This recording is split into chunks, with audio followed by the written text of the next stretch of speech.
Bueno, estoy dando inicio a la grabación. Ahorita tenemos la sesión de asesoría número 3. Este es el último lunes que estaremos con el curso del taller. Voy a proceder a compartir pantalla. Bueno, antes de empezar, voy a compartir el formulario para diligenciar la asistencia. Entonces, buenas tardes, Denis, ¿cómo has estado? Vuelvo y te saludo, ya te había saludado. Y voy a proceder a compartir pantalla. El día de hoy es un ejercicio, continuamos con los ejercicios de lectura de folios. Listo, ya estoy compartiendo. Vamos a empezar por acá. Listo. Bueno, por acá mandé el link por el chat para que hagan el diligenciamiento de el formulario de asistencia. Listo. Bueno, entonces el día de hoy, nuevamente, como les informo, tenemos la siguiente agenda. De la presentación que se tiene del curso, que es esta, este es el correo institucional con el cual pueden contactarme, y los medios y los canales de comunicación, que es el chat de Google y también este espacio por Google Meet. Más está el Classroom, que también tienen acceso todos los estudiantes de la Universidad Digital. Bueno, para el día de hoy tenemos nuevamente otros ejercicios de lectura de folios. ¿Cuál es el objetivo de este día? Es identificar el propietario del respectivo folio de matrícula inmobiliaria.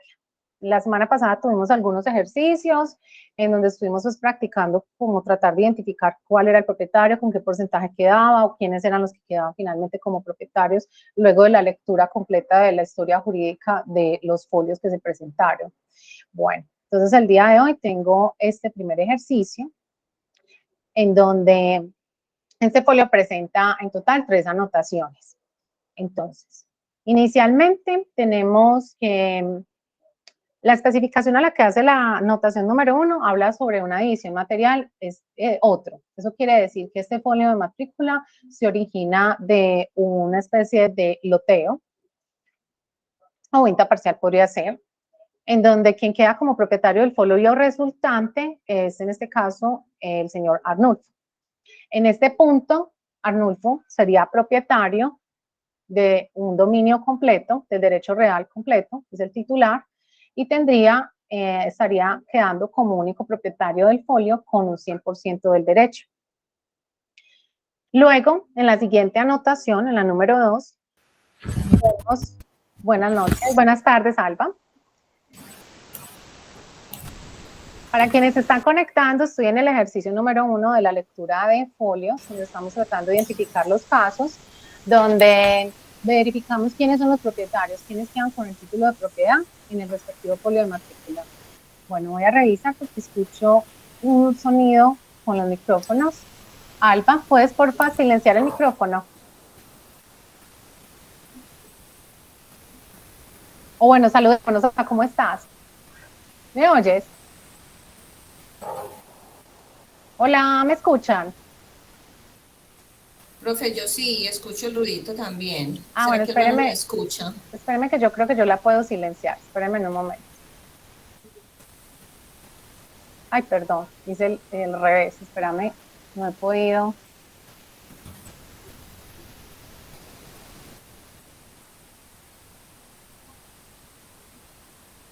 Todavía se escucha, ¿cierto? Ah, no, ya. Ahí ya. Alba, te silencié el micrófono porque teníamos un ruido de fondo, no sé si nos estás escuchando. ¿Listo? Bueno, si pueden, me escriben por el chat.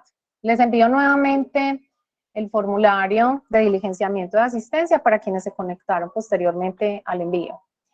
Bueno, voy a continuar. Entonces estamos en este momento viendo este folio de matrícula. Arrancamos con la primera anotación en la cual, mediante una edición material de un lote anterior, es decir, de una matrícula matriz, resulta este folio de matrícula en el cual queda como propietario único del 100% Arnulfo. Posteriormente, en la anotación número 2, vemos que hay una escritura que tiene una especificación que indica que se trata de una donación de la nueva propiedad, es una limitación al dominio. Entonces, retomando el tema del usufructo, la nueva propiedad, tenemos que cuando en la anotación número 1 Arnulfo tiene el título completo, el 100%, tiene entonces todo lo que implica el dominio total, el real dominio, que es el goce, disfrute y disposición del inmueble. Pero con la anotación número 2, cuando realiza la donación de la nueva propiedad, acá dice que de lo que él posee, entrega, dona a estas dos personas, a Patricia y a Luz, el 50% a cada una de la nuda de la propiedad. Entonces, mediante esta escritura número 11, que vemos que en las tres anotaciones es la misma, quiere decir que en esta misma escritura se realizó el loteo, donde él recibe una de las matrículas resultantes del loteo como el 100%, y adicional en la misma escritura realiza la donación de la nueva propiedad a Patricia y a Luz, 50 y 50% para cada una. Entonces, en este punto, en esta anotación número 2, Arnulfo queda como dueño, queda con el usufructo, o sea, con el goce, y entrega el tema de los demás componentes del título, que vendrían siendo la disposición y el uso, que se le corresponde a Patricia y a Luz. En este punto, Patricia y Luz van a ser las encargadas de pagar el respectivo impuesto predial que les corresponda de acuerdo a los porcentajes de derecho que tienen sobre el inmueble. Entonces, avanzando, tenemos que en esta anotación se entrega la nueva propiedad, 50% derecho a Patricia y a Luz. Entonces, en este punto, en la anotación número 2, Arnulfo aún tiene para su beneficio el usufructo. Pero en la siguiente anotación, y como digo, es la misma escritura, ya hay otra especificación que habla sobre la constitución del usufructo. Y en este punto, lo que le quedaba a Arnulfo, que era el usufructo, lo entrega, pasa a Olga de Jesús. Como podemos ver, cuando él entrega la nuda, quienes quedan con la marca del título de propiedad son Patricia y Luz. Mientras que el usufructo no da título de dominio, solamente te da el derecho al goce y al uso. ¿Está bien? Entonces, pues como para que lo tengamos muy claro con el tema del usufructo y la nueva propiedad. Entonces, en este folio ya finalizaría de esta manera. Que con la misma escritura se hizo división de un lote y ese propietario que adquiere el lote entrega por medio de una donación la nueva propiedad a dos personas con el 50% y el usufructo. En este punto, Arnulfo ya no tiene nada en el lote, queda listo. Usufructo 100% para Olga y la nueva propiedad Luz y Patricia, 50% cada una. Hola, ¿quién me habla? Denis. Hola, Denis. Pues a mí me enreda mucho ese tema de la nuda y del usufructo. Sí, a mucha gente la enreda. Dime cómo te aclaro. Pero, o sea, yo entiendo que ellos, por decir, en la nueva propiedad se entrega la disposición, el uso, pero el goce no. Te voy a dar un ejemplo para hacerlo mucho más puntual. Cuando yo tengo el título total del dominio pleno de un inmueble, yo soy la única propietaria, voy a decirlo, pues no es necesariamente porque puedo ser emprendimiento, pero cuando yo tengo el dominio real, el título del inmueble, yo tengo derecho a gozarlo, usarlo y disponer de él. ¿Qué significa gozarlo y usarlo? Que yo soy la que lo está utilizando y yo hago con él lo que yo quiera. Y disponer de él es que yo lo puedo vender, yo lo puedo embargar, yo lo puedo particionar, yo lo puedo reglamentar. O sea, yo no tengo ninguna limitación en mi dominio. Desde dominio pleno que yo tengo, yo puedo hacer todo lo que quiera con el inmueble. Dentro de las potestades que está ser propietario de un inmueble con dominio pleno. Pero entonces cuando yo, digamos, decido, en este caso en el ejercicio, Arnulfo en la anotación número 1 tiene las tres, disposición, goce y dominio, y no tiene ninguna limitación. Él ahí puede hacer lo que quiera, como te explico, embargar, partir, reglamentar, vender, donar, ¿cierto? Pero entonces cuando él hace la donación de la nueva propiedad, le está entregando a Patricia y a Luz el dominio limitado. ¿Por qué? Porque solo les está dando la nuda propiedad. En este punto ya es que ¿qué tienen? Tienen el dominio del inmueble, ya van a figurar como las propietarias, pero van a tener limitaciones porque no tienen el usufructo.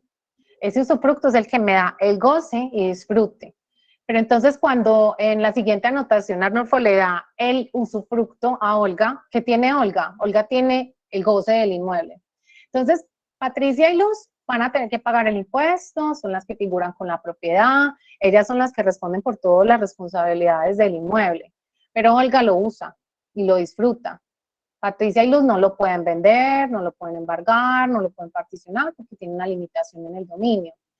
Entonces, ¿qué sucede? Que los usufructos hay distintas maneras, tienen una temporalidad. Hay unos que son vitalicios, que quiere decir hasta que Olga se muera. En el momento en que Olga se muera, estoy dando el ejemplo si es vitalicio, entonces se lleva pues al registro el tema del acta de función y se hace la cancelación del usufructo y ya lo que serían Patricia y Luz en ese punto van a recuperar ese dominio, el goce y disfrute, y ya van a quedar con el título completo, pleno, sin ninguna limitación. Entonces, en eso consiste. ¿Qué podemos decir? Yo, por ejemplo, digamos, yo tengo 2 hijas, soy madre soltera, para no involucrar esposos.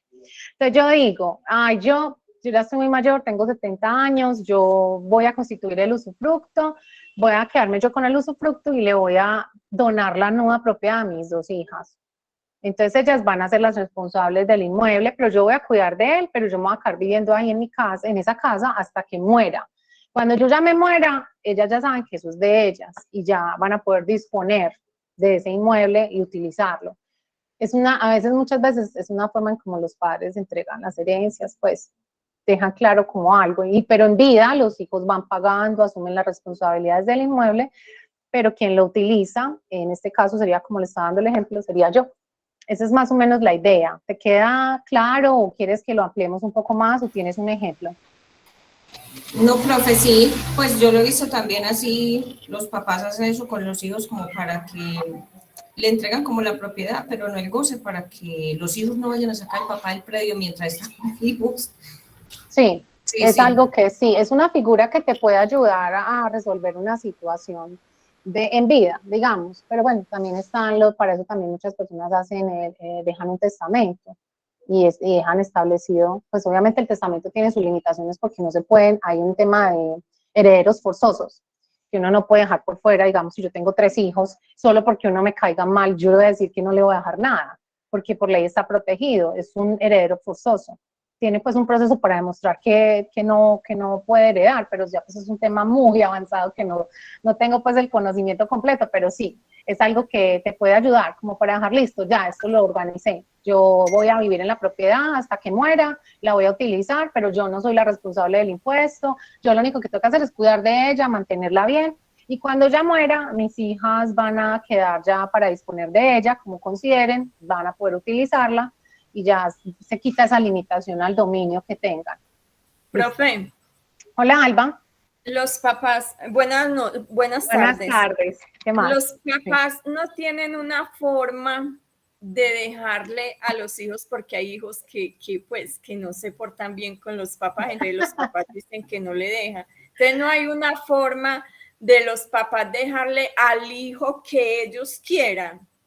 Porque mire que hay hijos que han visto por el papá, entonces ya cuando se muere el papá y sí llega el hijo que estaba hace 20 años por ahí que nunca vino a visitarlo, entonces viene a quitarle lo poquito que le dejó al hijo que siempre se mantuvo con él.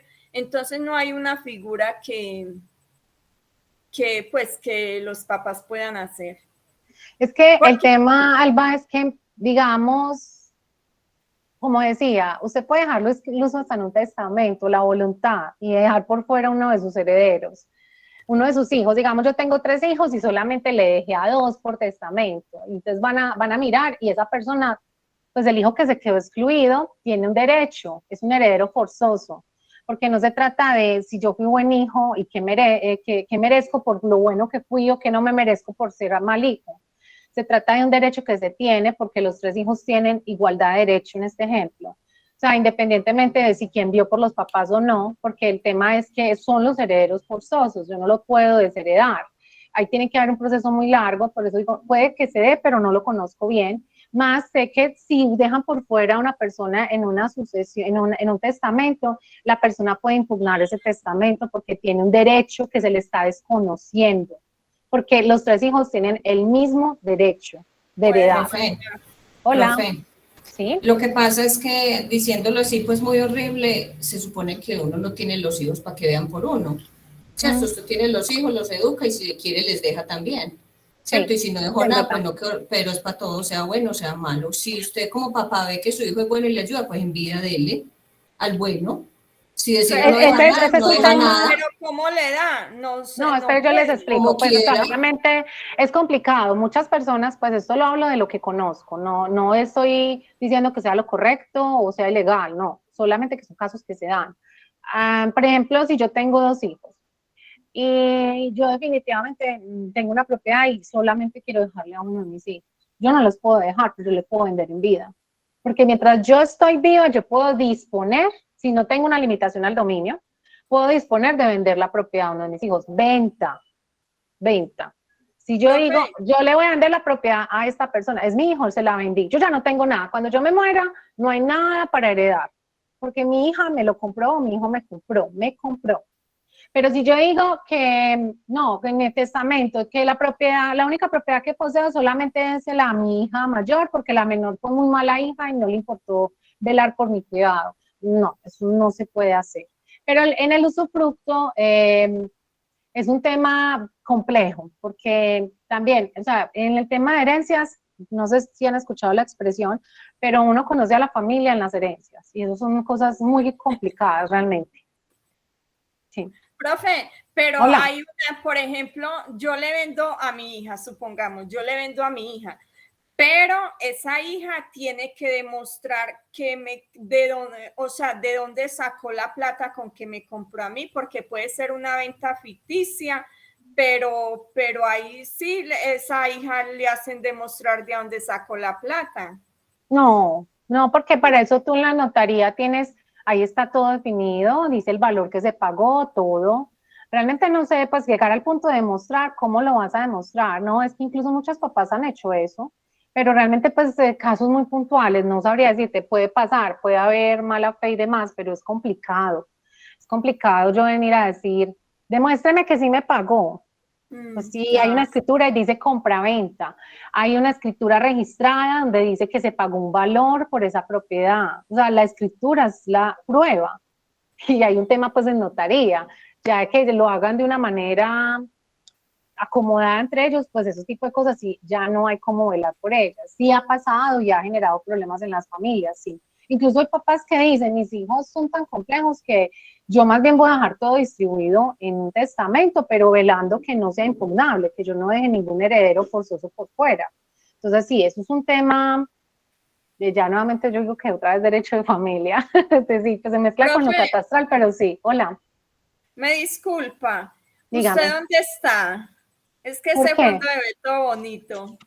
Ojalá estuvieras, es un fondo japonés. Tiene un fondo ficticio, ella tiene los fondos todos creídos. Ojalá estuviera con el fondo en la realidad. Eso es algo japonés. Yo creo que estaría en Asia, pero no, es un fondo de la aplicación de Google Meet. Bueno, voy a avanzar al siguiente ejercicio. Entonces, vamos con el otro. Bueno, entonces acá finalmente ya concluíamos que era Olga y con el 100% del usufructo y la nuda la tienen Luz y Patricia con el 50 y el 50. En el siguiente ejercicio tenemos 2 anotaciones. La escritura, la misma escritura, para que lo tengamos contemplado. En una misma escritura se formaron las siguientes especificaciones. En la primera hay una compraventa, en donde una persona jurídica, que sería el edificio Betancur Arias, le está haciendo una venta a Betancur Rojas Johnny.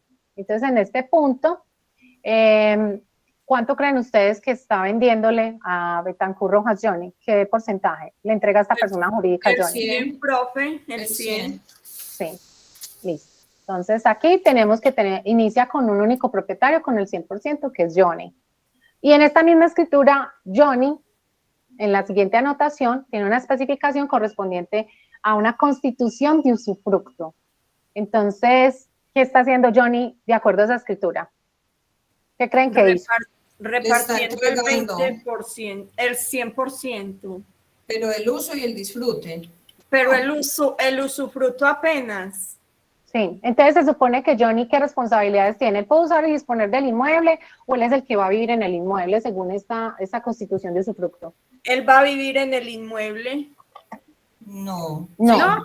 No, Es los al que van a revés. disfrutar son No, los otros. no, él no va a vivir en el inmueble, los otros son los Y que lo van Johnny a sigue siendo el disfrutar. ¿Quiénes van a propietario. disfrutar?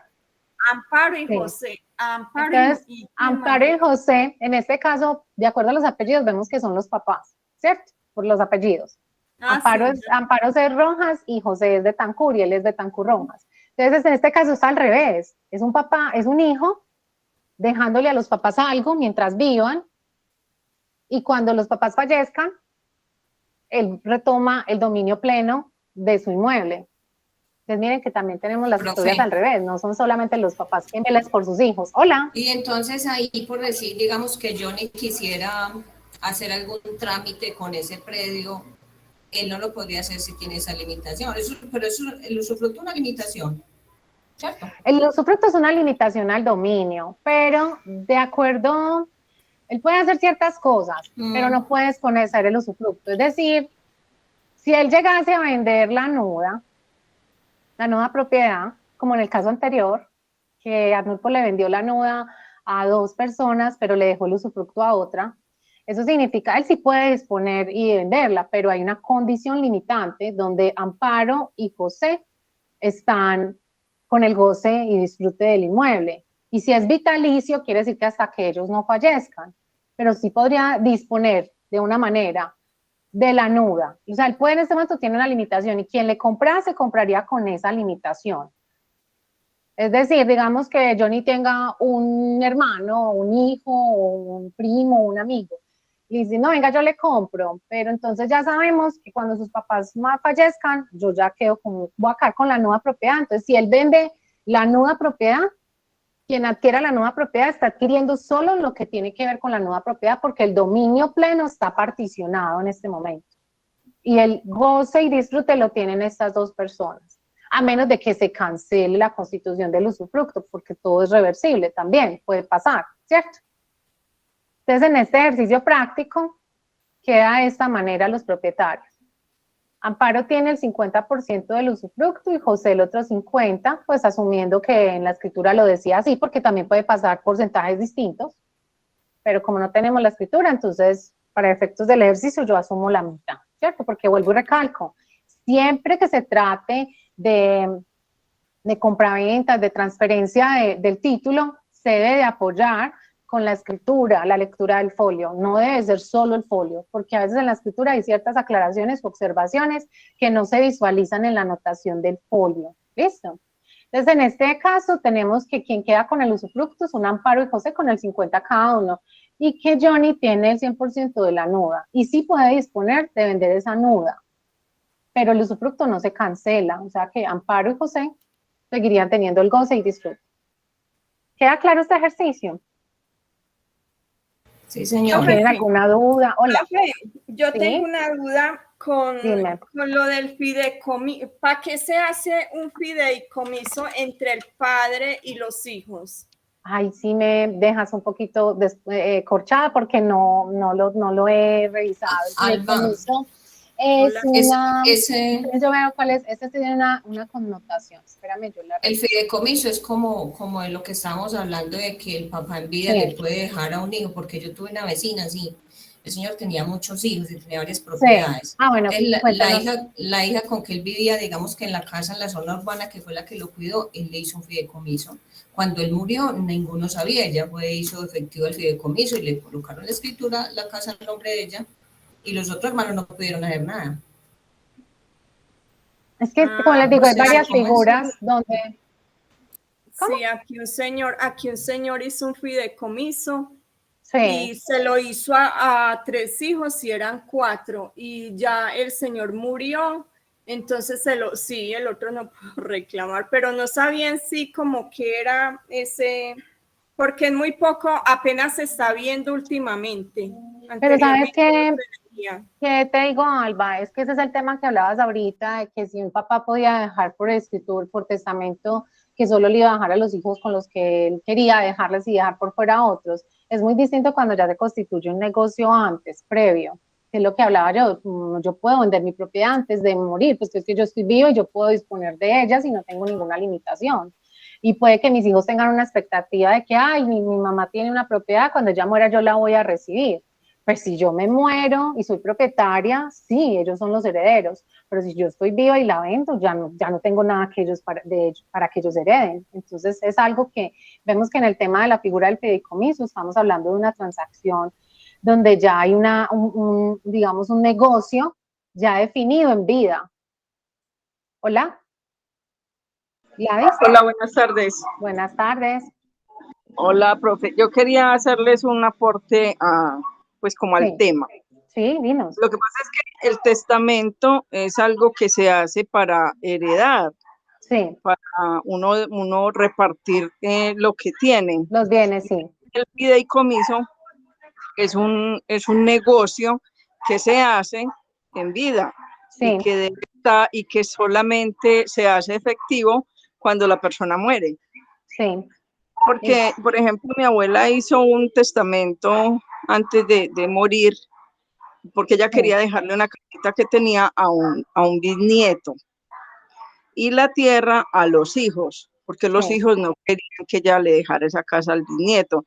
Entonces yo recuerdo que cuando ella fue a hacer ese testamento, que yo misma le ayudé con el notario le decía que eso lo podía hacer siempre y cuando costara menos, costara más lo que le iba a dejar a los hijos que lo que le iba a dejar al bisnieto, porque los hijos tenían el derecho a más porcentaje de lo que ella iba a dejar que lo que ella le iba a heredar al bisnieto.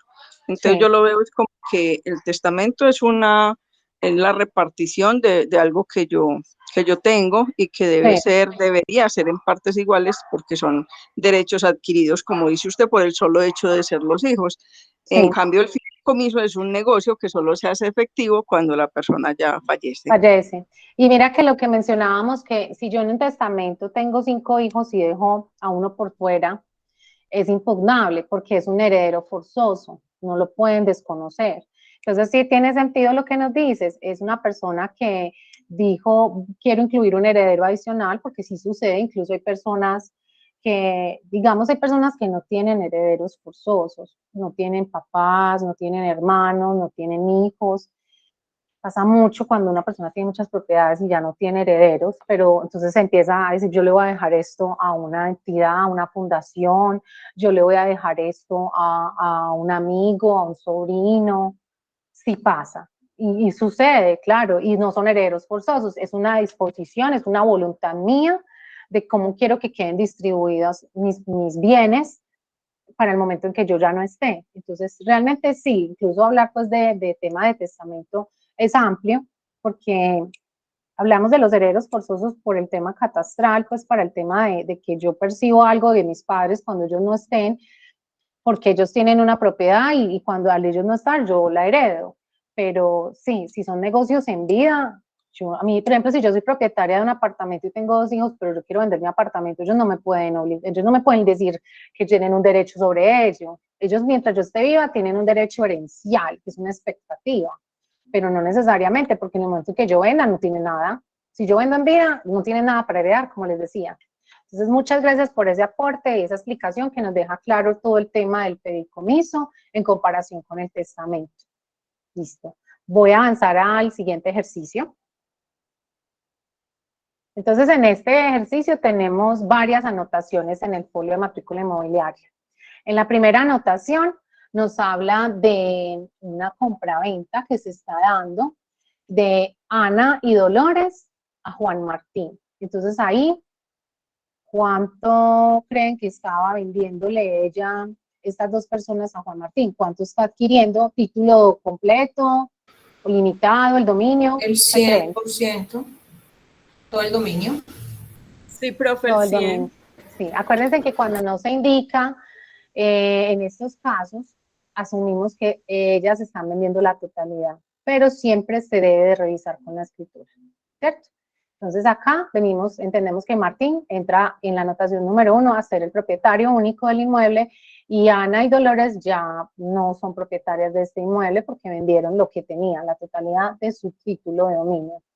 En la siguiente anotación tenemos a Juan Martín, que es actual propietario del 100%, realizando también de acuerdo a la especificación que vemos acá, la escritura es de compra-venta.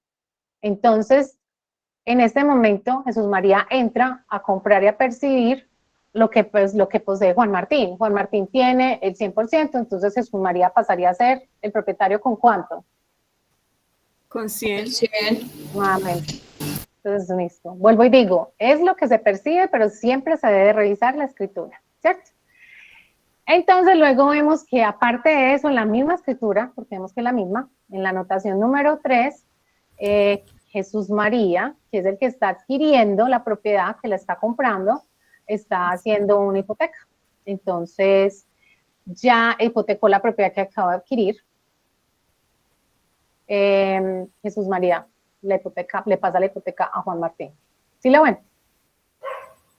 Sí, señor. En la anotación número 11.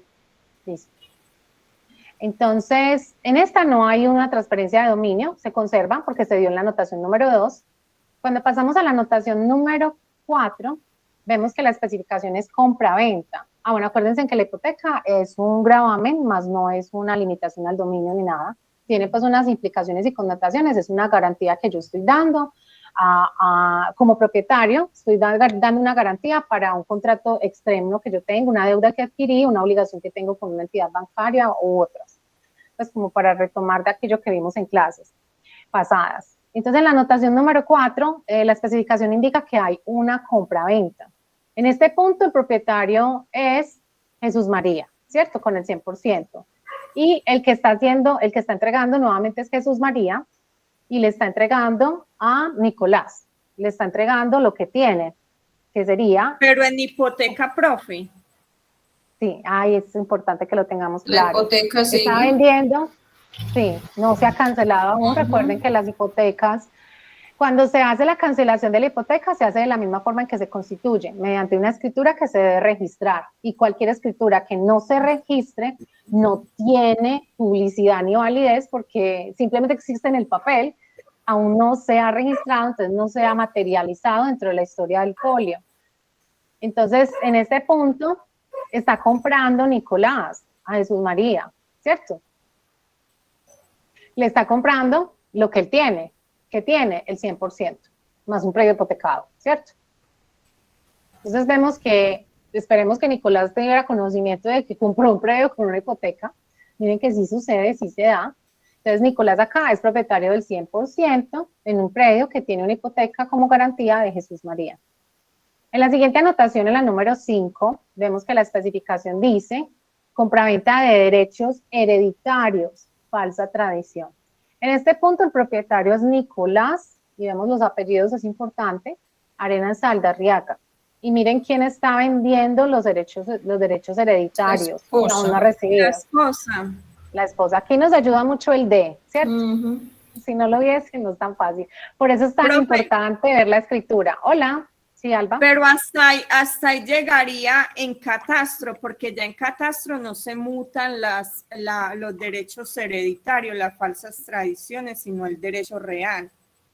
Sí, en este punto, catastralmente, quien es propietario es Nicolás, aún. Él es el que tiene el dominio pleno. Y María Adela no adelantó sucesión si es que falleció Nicolás, porque, como les digo, yo puedo tener un hijo, yo ser la propietaria del inmueble, yo estoy viva y mi hijo puede ir allá por allá a negociar el derecho herencial que va a recibir de mí. Ya verá alguien si le compra ese derecho, con la condición de que yo ni siquiera me muero y que puedo vender la propiedad. ¿Y eso se puede hacer? Claro, se embala. Sí, así está mi papá. Usted compra un embale, lo Mi está papá comprando. tiene algo así. Sí. Mi papá vive en la propiedad y ha hecho un apartamento, le compró los derechos a los hermanos y no ha podido con la sucesión por un tema legal de abogado que no sirve para nada. Entonces, el tema de saneamiento de la falsa tradición. Ese es un tema muy complejo, sanear una falsa tradición. Por ejemplo, en este caso, yo voy a asumir que se murió Nicolás y que María Adela no hizo la sucesión aún, que es la viuda. Y ella vendió, se le dejó a la persona y probablemente le haya entregado el goce y disfrute del inmueble a Heriberto, que le compró los derechos hereditarios, pero en falsa tradición. Y mire que registro no le niega el registro de esta escritura, lo hace, pero a modo de publicidad, más no le está marcando el dominio pleno. Mire que no lo marca, no se lo pone. porque María Adela no puede vender lo que no tiene. Ella tiene una expectativa de unos derechos hereditarios que aún no se han concretado porque no se ha realizado la sucesión para ella poder recibir eso y poderlo vender, que eso sería conservando la tradición del predio, ¿cierto? Y Entonces, puede en suceder, este punto, ¿sí? Hola. profe, y puede suceder que ella venda todo y que tenga hijos y no les dé nada. Entonces, digamos que el día que los hijos decidan levantar sucesión y hacer eso, puede que este otro que compró pierda. Es que les cuento que han habido casos de familias cuando se va a entrar a hacer sucesiones y ven el folio y empiezan a leer esto con un abogado o alguien que sepa, y se empiezan a dar cuenta de todos los negocios familiares que se hicieron, que nadie conocía, y empiezan a darse cuenta que la situación jurídica de lo que iban a recibir hay que arreglarla porque eso es un enredo que dejaron los anteriores, los antepasados, los propietarios. Entonces, por eso es tan importante, digamos, en el punto de hoy en día para nosotros, que si tenemos el conocimiento de este tema, poder dejar esas cosas saneadas para no dejarle enredo a los herederos, porque el problema es que empiezan a aparecer cada vez más anotaciones, empiezan a aparecer cada vez más personas que tengan derecho, y sobre todo en un tema de sucesión de abuelos, donde ya hay nietos y bisnietos, y empiezan a aparecer los hijos y los tíos, y cada vez van a haber más personas que tienen que involucrarse en un proceso de sucesión. Por eso es que es tan importante uno hacer un saneamiento y tener como una tradición en el folio, por eso es bueno leerlo. Obviamente yo acá estoy especulando con la historia de María Adela y Heriberto, ¿cierto? Pero asumamos que... Hola, sí, Alba. Pero mire que hay veces que hay personas que no se fijan como cuando van a comprar una propiedad, no se fijan nunca en ese folio de matrícula, en el certificado de libertad y tradición, y hay muchos que meten la pata y cuando ya meten la pata van a la oficina de catastro a decir que le estudiemos el folio de matrícula. Cuando menos piensa, tienen por ahí a hipoteca, niña, pero es que el vendedor no me dijo eso. Y usted sacó el certificado de libertad o se cercioró de eso. A él le interesaba era vender y si usted no se fijó, usted es el que pierde ahí. Sí, es un tema muy complejo, Alba, pero catastro, pues ya porque le quiero leer el folio, porque eso no es un servicio catastral. Ah, sí, claro, sí. Es ya que, pues, que la persona lo esté mirando. Digamos que en este punto Heriberto se fue fue a catastro con su escritura registrada. Entonces, ¿yo qué digo? Ah, no. María Adela me entregó la propiedad, yo ya estoy viviendo ahí. Yo ya necesito que me llegue el impuesto a mi nombre, yo tengo una escritura, yo ya la registré. ¿Qué pasa? Que no me llega el impuesto a mi nombre, entonces hago la solicitud a catastro. Llevo mi documentación, llevo mi folio, mi cédula, mi escritura registrada, entro el trámite y luego catastro me responde que no es posible dar cumplimiento a la escritura porque hay una falsa tradición, yo no tengo el dominio. En este punto, Heriberto, ¿qué tiene? ¿Ustedes qué creen que tiene Heriberto? ¿Cuál sería el término? ¿Qué? No, hay un término. ¿Se acuerdan que yo les explicaba que incluso está en el folio? Dice titular de derecho real de dominio y titular de dominio incompleto. La nuda, ok. Si él está en pero no está constituido, acuérdense que no se constituyó, acá se hizo fue una transacción de compraventa, se hizo una compraventa de derecho, es una falsa tradición, pero ¿qué tiene entonces Heriberto? Probablemente Heriberto está ubicado en la propiedad, tiene, digamos, sí, pero entonces esto es lo que conocemos, que ya lo había explicado al inicio, esto es lo que llamamos, chicos, el dominio incompleto, el dominio incompleto, él no tiene el título, porque esa escritura no le dio título, ni le dio el dominio pleno, pero sí tiene un dominio incompleto, porque María Adela le vendió los derechos hereditarios, que ya no había saneado, entonces no hay tradición, pero cuando no hay tradición, hay un dominio incompleto, pero catastralmente no se registra un dominio incompleto, se deja la publicidad dentro del folio porque se hizo un procedimiento donde se hizo una escritura y se registró. El registro cumple con dar publicidad sobre esta escritura que le pidieron que registrara. Va a catastro y catastro no la puede cumplir porque no hay tradición y él tiene un dominio incompleto que tiene que sanear. Pero entonces miren la siguiente, a este punto Heriberto tiene el dominio incompleto de la propiedad, ¿cierto? Y María Adela vendió algo que ni siquiera percibió nunca, era una expectativa de algo que no saneó. Pero lo vendió y Heriberto está en la propiedad, sí. Y entonces, ¿qué pasa? Que ya luego Heriberto también hace otra vez especificación, dice compraventa de derechos hereditarios. ¿Qué vende? Los derechos hereditarios que adquirió en dominio incompleto de María Adela, ¿cierto? Porque uno no puede vender lo que no tiene. Vendo lo que adquirí de forma incompleta. Entonces ya estamos hablando que Luis Alberto compró, él le compró y probablemente Heriberto ya le entregó la casa y ya tiene las llaves, ya está viviendo ahí y él dice nuevamente lo mismo, ¿por qué no me llega el impuesto a mi nombre? Entonces empecemos por ahí. Si yo fuese Luis Alberto, yo le diría que me mostrara el impuesto predial. Igualmente Heriberto, venga, María Adela, yo quiero ver el impuesto predial también, o lo otro, hacer la solicitud en catastro. El paz y salvo del inmueble. Sí, el paz y salvo es muy importante. Yo viendo el impuesto, o sea, es que miren que es una complementación.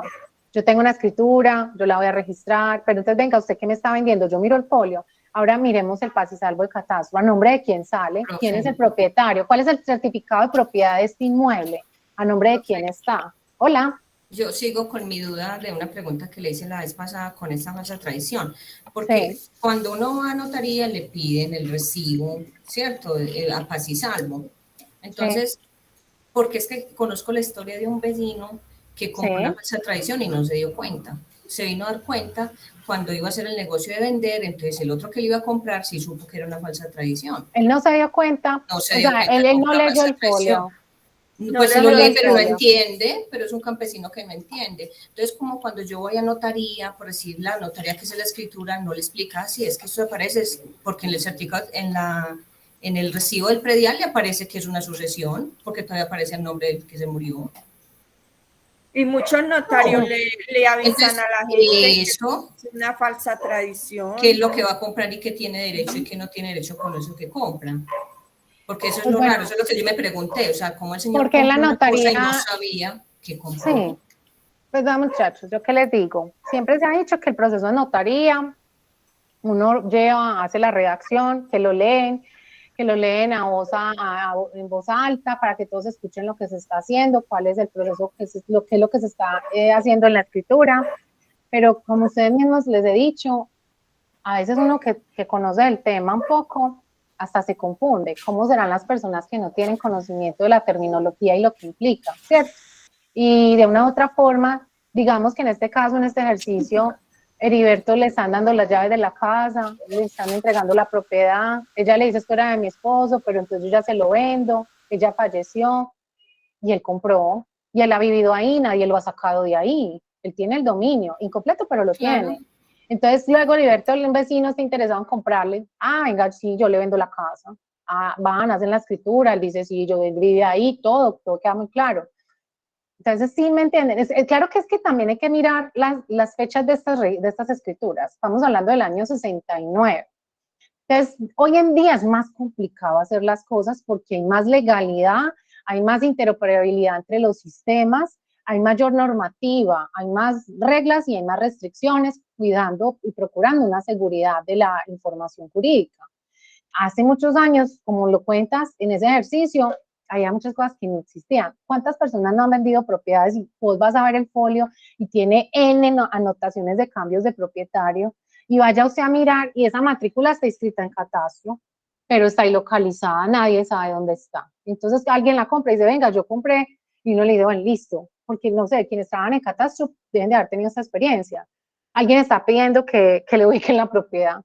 Entonces uno dice, bueno, el propietario, ¿dónde está la propiedad? Indíquenos dónde está para poder verificarlo. Catastralmente está inscrita, pero no la encontramos geográficamente ubicada, ¿dónde está localizada físicamente? Entonces, ya te doy el espacio, Alba. Entonces, ¿qué sucede? Uno está en este punto, digamos, uno no le ve sentido. Uno dice, yo veo un folio, yo veo un montón de gente comprando, vendiendo, pero uno no debería ver qué está comprando físicamente. Entonces, miren que en el tema de la falsa tradición, en este escenario, Heriberto y Luis Alberto, muy probablemente les mostraron la propiedad y les dieron las llaves. Entonces, yo estoy viendo la propiedad, yo la estoy usando, nadie me está sacando de aquí, yo tengo el goce de ella de forma pacífica, nadie me está sacando. Entonces, ¿qué piensa uno? Esto está bien, y ya tengo escritura y me la registraron, ya tengo el registro en el folio, en el certificado de tradición y libertad. La gente dice, yo tengo la propiedad. Pero es ese tema de todo lo que implica, que no todo el mundo lo conoce. Entonces, yo ni los culpo, miren que estamos hablando del año 70. Entonces aquí Luis Alberto compró, para cerrar la historia del folio, ya te doy el espacio, Alba, Luis Alberto compró lo que tenía Heriberto para venderle. Y está el folio muy claro, hay un dominio incompleto. ¿Qué tiene que hacer entonces Luis Alberto para terminar de resolver esta historia? Levantar una sucesión o, ¿cómo es? Declarar un proceso o un juicio de pertenencia. Eso. Sí, o puede que María Adela esté viva y le haga el saneamiento a la sucesión y haga todo el saneamiento de esta falsa tradición y se organice, puede pasar. O lo otro que ustedes me dicen, hay varias opciones, pero sí, ahí hay un tema que no es pues que no se pueda resolver, pero implica para la persona que compró y creyó comprar con todas las condiciones idóneas en el inmueble, que realmente tiene una limitación, que él solamente tiene el dominio incompleto. No es que no lo pueda resolver, solo que tiene una dificultad. Y si él va a vender y alguien sabe el tema, digamos que él me fuera a vender a mí, yo le diría, venga Luis Alberto, es que usted no es el dueño total, o sea, usted tiene la propiedad, pero entonces, ¿qué pasó? Porque es que María Adela cuando vendió algo que todavía no había recibido. Entonces usted me dice que la propiedad es suya y que aquí nadie me va a sacar. Pero entonces yo después, ¿cómo salgo en catastro? A mí sí me va a llegar impuesto. ¿A usted le llega impuesto predial? ¿A nombre de quién llega el impuesto de esta casa? Yo le diría, muéstreme el impuesto. Entonces sí ven que es esas herramientas que uno tendría para saber qué es lo que está comprando. O sea, que no es solo ver el folio ni tener la escritura en mano, es también verificar esa información catastralmente. Hola, Alba, cuéntanos. Profe, que mire que muchas veces la oficina de catastro no nos llegan que folios de matrícula que para que nosotros, una vez tuve un problema con una señora porque era de otro municipio. Sí. Entonces el papá como que tuvo un lío pues de fiscalía y todo eso. Entonces nos mandaron a que ubicáramos una matrícula y ni siquiera los hijos del señor sabían dónde era. Entonces tuve un problema con la señora porque yo le dije que era que antes catastro íbamos a las propiedades porque el propietario nos las mostraba, no porque sí, las indica, catastro fuera el que definiera los linderos entre los propietarios. La señora se me enojó y todo, y ahí está ese folio sin ubicar. Es que, vea, el problema con los predios y localizados es que, digamos, la persona solicita, a veces están pagando el impuesto y tienen varias propiedades. Y cuando van a vender, entonces, o van a hacer una sucesión, porque eso pasa mucho con las sucesiones. Digamos que yo toda la vida, pues mi papá, lo que tenga, uno a veces no sabe ni qué tienen los papás, ¿cierto? Entonces ya vamos a hacer la sucesión y vamos a listar qué es lo que tiene. Y nos damos cuenta que aparece una casa y dice una dirección, o a veces ni tiene dirección, dice dirección sin dirección, o un lote y no sabemos dónde está ubicado. Entonces empiezan a hacer el inventario de los inmuebles de la persona que falleció para ver qué van a hacer. Y ahora resulta que nadie sabe dónde queda eso, que todos tenían la idea de que el papá solo tenía una casa en cierta parte y otra en otra parte, pero esta tercera, ¿de dónde salió? ¿Esto qué es? Entonces, listo, vamos a mirar, vamos a pedir la ficha catastral para ver dónde queda eso. Y van a pedir ficha y no hay ficha porque eso no apunta a ningún predio físicamente ubicado. Entonces, ya que ahí sí empieza un dolor de cabeza, porque el papá murió, ni saben dónde está eso, qué pasó. A veces hasta pudieron haber hecho ya una transacción, una compraventa sin escritura, eso ya puede que sea otra persona ya, o hayan hecho hasta un proceso de inicio de prescripción adquisitiva, no sabemos. Entonces, ¿qué sucede? Si yo le pido a catastro, digamos, yo soy la hija de este señor, venga, es que yo necesito que me muestren dónde está esta propiedad que era de mi papá, y dice que catastralmente no me pueden dar ficha, catastro, ¿qué le va a decir? Listo, indíquenos dónde es la ubicación para nosotros entrar a hacer la corrección. Puede que a veces los linderos nos den una ubicación y pueden darse muchas casuísticas, porque a veces incluso hasta va uno a mirar y donde le indican qué es, porque a veces el propietario dice, eso queda aquí, y van a mirar y catastralmente ahí hay otra propiedad, que también vamos a revisar y los títulos sí corresponden y está correcta. Entonces es un tema muy complejo, el tema de ubicación de predios, el tema de, por ejemplo, dobles matriculaciones, o donde ya se hizo un proceso de prescripción adquisitiva. Hola. Usted que habla de doble matriculación, hoy llegó un señor, pero ya hace rato que sabemos de eso, pero hoy llegó otra vez, porque hay un predio que le dieron doble matriculación y tiene los mismos linderos, y ahí estamos peleando como con la registradora porque no sabemos cómo qué documentos llevarle a ella. Ese tema, pero en los folios sale la misma persona o distintos propietarios. Sí, y la misma persona y los mismos linderos. Bueno, para los que de pronto no conozcan de la temática, la doble matriculación se da por distintas formas. Eso prácticamente podríamos decir que eso es a veces desorden, digamos, pueden ser distintas razones. Pero a veces se da el caso así como tú lo dices, hay dos matrículas y con los mismos linderos. A veces no son los mismos linderos, a veces cambian los linderos. Es un pedazo, pero sabemos que ambas se ubican en el mismo lugar. Ahí hay que hacer un tema de saneamiento y eso le corresponde a los propietarios cuando ya puedan resolver esa situación. Ahí sí proceder a hacer el tema de registro, a menos de que en este caso, no sé, porque es que es casuística y es muy difícil entrar a contestar casos sin Profe, pero completos. tienen los mismos linderos, los dos folios. Pero entonces hay que mirar, hay que hacer un estudio jurídico, hay que devolverse, porque hay que mirar cuál fue la matriz, de dónde salieron, cómo es la historia de cada uno, las fechas, pero ya eso sí es un tema muy complejo de atender. Y la verdad es que el tema de estudios de títulos y el tema de estudio de linderos y de ubicación hace parte de la labor catastral en cierto punto, pues cuando ya se tiene una solicitud y demás, pero registralmente también hay a veces inconsistencias. Estamos hablando de digamos que folios de matrículas que habría que entrar a analizar de acuerdo a las anotaciones y la vida jurídica de estos folios, cómo está más allá, irse más hacia atrás, porque acuérdense que también incluso hay folios de matrículas de certificados de tradición y libertad que tienen más de 20 anotaciones, entonces ya es un certificado especial donde tienen que incluir todo eso, incluso tiene mayor costo sacarlo porque tiene una historia jurídica mucho más grande. Y realmente, entre más atrás se vaya, más enredados son las cosas, por lo que les decía. Hace muchos años se hacían los negocios de forma verbal, mucho de confiar en la persona, y a veces no era mala intención, sino que digamos que las personas desde esa época, hace muchos años, eran personas que era la palabra lo que valía. Entonces sí, se hacían negocios de boca y de palabra, pero luego vienen los enredos para los pobres herederos, porque entonces ahí se escribían cosas. Por ejemplo, yo a veces leo uno de mi familia que decía que intercambiaron, hicieron una permuta. Entonces yo le entregué este a cambio de este, entonces ya cambiaron los propietarios, ¿cierto? Entonces yo era el dueño de esta casa, pero lo voy a cambiar por esta finca. Entonces el de la finca va a ser el dueño de la casa y yo ya soy el dueño de la finca. Y a veces cosas de palabra. Entonces no solo de palabra, sino que ya empezaron a vender pedazos de la finca y nunca resolvimos esa situación. Entonces los herederos del dueño de la finca, ¿qué van a hacer cuando hagan la sucesión?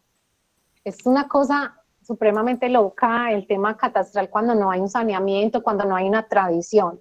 Entonces, por eso es bueno que aprendamos a identificar en el folio de la matrícula inmobiliaria cuándo se presentan los dominios incompletos, cuándo se tiene un dominio pleno, cuándo se fracciona, entre comillas, la palabra fraccionar, el dominio pleno que se tiene, cuándo hay una limitación en el dominio, cuándo yo tengo un predio que tiene un gravamen, cuándo yo tengo un predio que tiene una medida cautelar. Todo eso implica digamos, una lectura completa de un folio.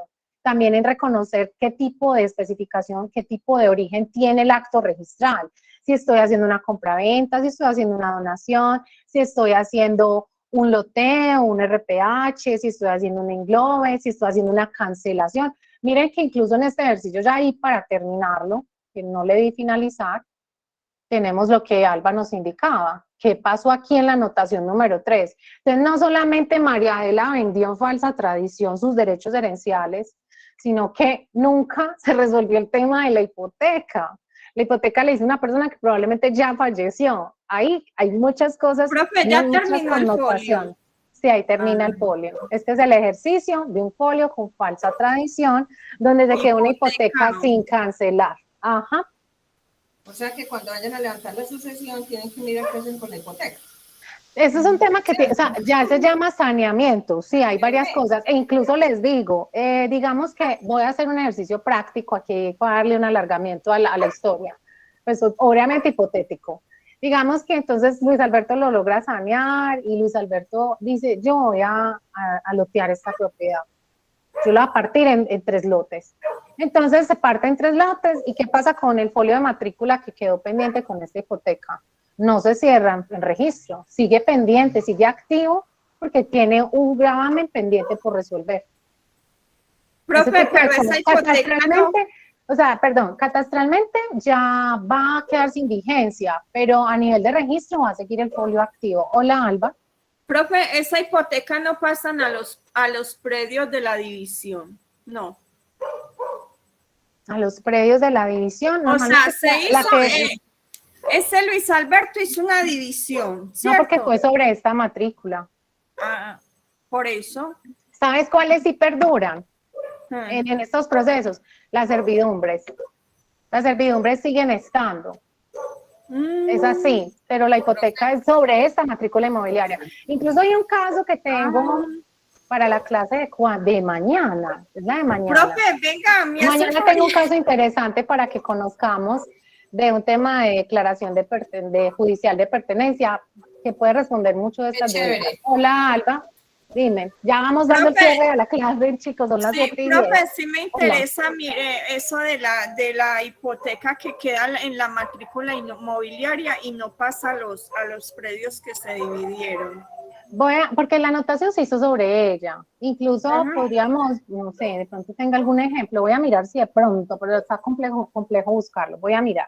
Pero entonces ya les cuento, voy dando cierre al tema, ¿qué les pareció el ejercicio? ¿Lo quedó claro? ¿Tienen alguna duda? Profe, la asistencia. Profe, bueno, les voy a mandar nuevamente. ¿No?